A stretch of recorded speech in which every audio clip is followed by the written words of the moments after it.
ఇప్పుడు ప్రజలకి ఉన్న స్థిర చరాస్తులను వాళ్ళు అనుభవిస్తూ ఉంటారు. వాళ్ళకి వాళ్ళ ఆస్తులను మించి, ఆళ్ళ ఆస్తులను గూర్చి చాలా సమస్యలు వస్తుంటాయి. సమస్యలు వచ్చేస్తే ఏ సామాన్య మానవుడికి సమస్య వచ్చిన వెంటనే వాళ్ళ ఆస్తి గురించి ఫస్ట్ అప్రోచ్ అయ్యేది one and only remedy is courts. ఈ కోర్ట్స్‌కెళ్ళి వాళ్ళకున్న టైటిల్‌ని వాటిని చూపించుకుని, ఇది నా టైటిల్ అండి, ఇది నాకు హక్కులున్నాయండి అని చూపించుకుంటే కోర్ట్ వారు ఇచ్చే ఆర్డర్సే వాళ్ళకి ఒక final authority and one and only authority. ఇటువంటి సమయంలో మన ప్రభుత్వం ఈ మధ్యన ల్యాండ్ టైటిలింగ్ యాక్ట్ అని ఒక డిఫెక్టివ్ ఎనాక్ట్మెంట్ ఒక ల్యాండ్ టైటిలింగ్ యాక్ట్ అని తీసుకురావడం జరిగింది.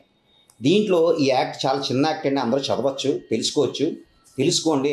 ఇది తెలుసుకునే విధానంలోనే మా అడ్వకేట్స్ అందరూ కూడా నెల 15 రోజులు రిలే నిరాహార దీక్షలు చేస్తూ ఈ ల్యాండ్ టైటిలింగ్ యాక్ట్లో ఉన్న డిఫెక్ట్స్ అన్నీ కూడా ప్రజల్లో తీసుకెళ్లాలన్న ముఖ్య ఉద్దేశంతో మాత్రమే మీరు రిలే నిరాహార దీక్షలు, అలాగే హైకోర్టులోనేమో రిట్ పిటిషన్ ఫైల్ చేయటం, ఇవన్నీ కూడా పాంప్లెట్స్ అన్నీ కూడా గ్రామాల్లోకి వీళ్ళందరికీ చెప్పడం, ఇవన్నీ కూడా చేసాం.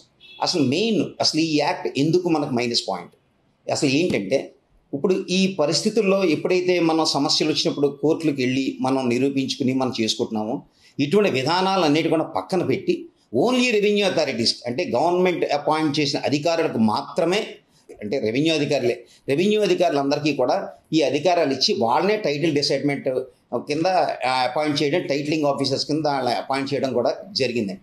ఈ టైటిలింగ్ ఆఫీసర్ ఎప్పుడైతే టైటిలింగ్ ఆఫీసర్ దగ్గరికి వెళ్తారో అతనే టైటిల్ డిసైడ్ చేస్తాడు. టైటిల్ డిసైడ్ చేసిన అతని ఆర్డర్స్ మీద మీరు కానీ ఇన్ఫ్రింజ్మెంట్ అంటే దాని మీద ఆర్డర్స్ సరిగ్గా లేవని కానీ మీకు కానీ అనిపిస్తే మీరు హైకోర్టుకే వెళ్ళాలి. మళ్ళీ ఈ సివిల్ కోర్ట్స్కి జ్యూరిస్డిక్షన్ తీసేయడంతో హైకోర్టుకి వెళ్ళవలసిన పరిస్థితి వస్తుంది. ఈ రోజుల్లో చూస్తున్నాం, హైకోర్టు అంటే స్టేట్కి ఒకటి ఉంటుంది. ఆ స్టేట్కి ఉన్న దాంట్లో అపీల్స్ చాలా వ్యవహారాలు అన్నీ కూడా ఉంటాయి.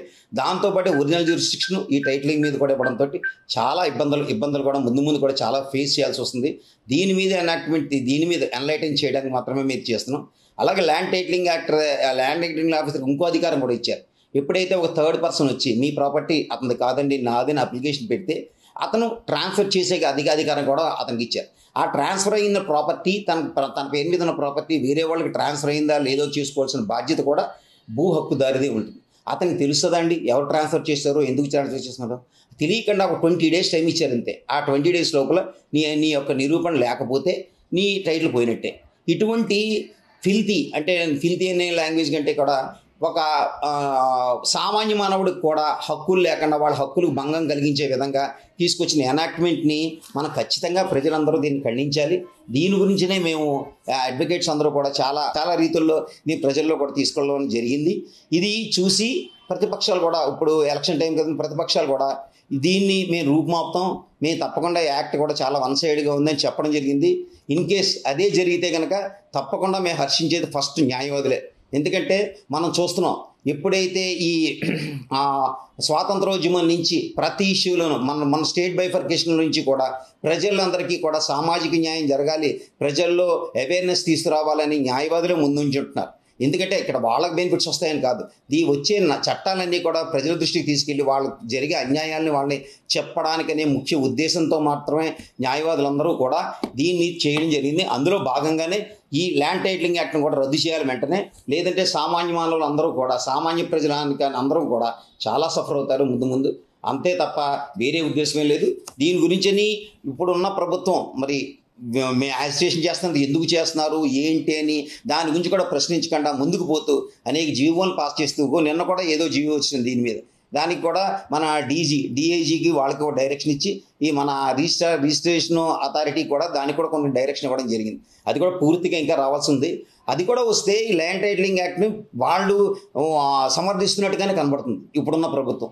ఎందుకు ప్రజల నుంచి అంత వ్యతిరేకం వచ్చినప్పుడు న్యాయ నిపుణులు కానీ, ప్రజల్ని కానీ, ప్రజానికాల్లో ఉన్నతాధికారులు కానీ, ప్రజానికాల్లో గుర్తింపున్న వాళ్ళతో సమావేశాలు జరిపి ఎందుకు వస్తుందని వ్యతిరేకించి చర్చించి ప్రజలకు న్యాయం చేయవలసిన ప్రభుత్వాలే ఇలా ముందుకు వెళ్ళిపోతుంటే ప్రజలకి ప్రభుత్వానికి మధ్యలో మా న్యాయవాదులు ఉంటూ బ్రిడ్జ్ కింద ఉండి చేసే ఉద్యమాల్లో భాగంగానే ఈ మనం చేస్తున్న ల్యాండ్ టైటిలింగ్ యాక్ట్ యొక్క ఉద్యమం. అందులో ల్యాండ్ టైటిలింగ్ యాక్ట్ని అందరూ కూడా ఖండిస్తున్న రీతిలో ఈ చిన్న యాక్ట్ ప్రజానికాన్ని అందరూ కూడా చదవండి, తెలుసుకోండి.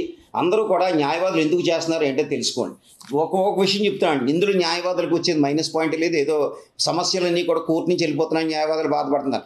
ల్యాండ్ టైటిలింగ్ యాక్ట్ దగ్గరికి వచ్చినా సరే ల్యాండ్ టైటిలింగ్ ఆఫీస్ దగ్గరికి వచ్చి న్యాయవాదులు వస్తాం, దాని గురించి అని కాదు. కానీ ప్రజలకు ఉండే అవకాశాలు కోల్పోతున్నారు. ప్రజానికానికి ఉండే న్యాయానికి సంబంధించిన అనేక రీతుల్లో ఉన్న చట్టాలు అమలు చేయడానికి కూడా వీలు లేని పద్ధతిలో ఈ ల్యాండ్ టైటిలింగ్ యాక్ట్ ఉందండి. అంతే తప్ప వేరే ఉద్దేశం లేదు. ల్యాండ్ టైటిలింగ్ యాక్ట్ అన్నది చాలా defective enactment of the Andhra Pradesh state government. అందువల్ల దీని మీద తగు చర్యలు తీసుకుంటారని వచ్చే ప్రభుత్వాలు ఇచ్చిన అనౌన్స్మెంట్ ప్రకారం వాళ్ళు చెప్పిన విధి విధానాలను బట్టి చూస్తే తప్పకుండా ఈ యాక్ట్ని రద్దు చేస్తామని, ఇక్కడ ఏ స్టేట్లో లేనిది మన స్టేట్లోనే ఎందుకు పెట్టారో కూడా అర్థం కాని రీతిలో ప్రజలు చాలా సతమవుతున్న పరిస్థితుల్లో ఈ వివరాలన్నీ తెలపడానికి నాకు ఈ అవకాశం ఇచ్చిన అందరికీ కూడా కృతజ్ఞతలు తెలియజేసుకుంటాను.